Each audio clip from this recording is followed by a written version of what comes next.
କଥା ଜାଣିଛେ ତାଙ୍କ କଥା କାହିଁ ଜାଣିଲେ ନା ତାଙ୍କର କର୍ମ ଭଲ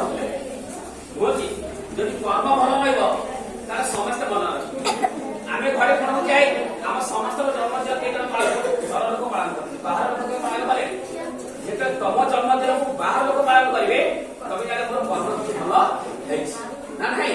ତାହେଲେ ନିଶ୍ଚିତ ଭାବରେ ଭଲ କର୍ମ କଲେ ଭଲ କଣ ହବ ଫଳ ମିଳିବ। ତେଣୁ ସେଇ ହିସାବରେ ଗୋଟେ କଥା ମୁଁ କହୁଛି କର୍ମ କଲେ ଖରାପ କର୍ମ କଲେ ଖରାପ ଫଳ କେମିତି ହଉଛି। ଗୋଟେ ଲୋକ ସୁରା ଗୋଟେ ଛୋଟ କପଡ଼େ ବନ୍ଦ କରିବା ଗୋଟେ ଲୋକ ଗୋଟେ କେଦାର ପରେ ପରେ ଯାଉଥିଲା ହେଲା ନାହିଁ ସୁବିଧା ନାହିଁ ଗୋଟେ ଲୋକ ହଉ ତ ଭଳିଆ ଗୋଟେ ପିଲାଟିଏ ହଉ ସେ ଦେଖିଥିଲା ପର ବାଡିରେ ଗୋଟେ ସୁନ୍ଦର ଆମ୍ବଟିଏ ପୁରା ଲାଲ ଟପଟପ ହେଇକି ପାଚି କଣ ହେଇଛି ଝୁଲୁଛି। ମୁଁ ପଚାରିଲି ତାପରେ କଣ ହେଲା ସେ ପିଲାଟା ଟିକେ ଲୋଭ ହେଲା ଦେଖିଲା କିଏ ଆଖି ଆମ୍ବଟା କିଏ ଦେଖିଲା ଆଖି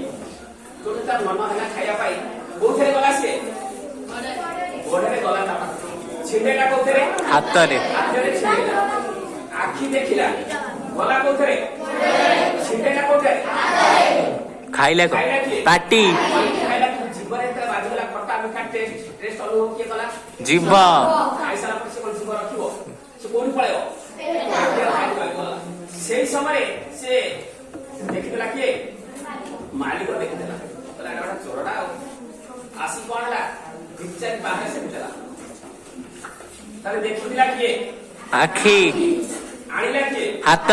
ହାତ ଆଉ ଗୋଡ ସହଜ ଖାଇଲା କିଏ ପାଟି ପେଟରେ ଆସିକି କଣ ତିନି ଚାରି ବାହାର ଦେଇଦେଲା ତାହେଲେ ଲୁହ କିଏ ଧରିବ ଆଖି ଆଖି ନା କି ତାହେଲେ ଦେଖିଥିଲା କିଏ ଖରାପ ଜିନିଷ ଭଲ ଜିନିଷଟା ଆଖି।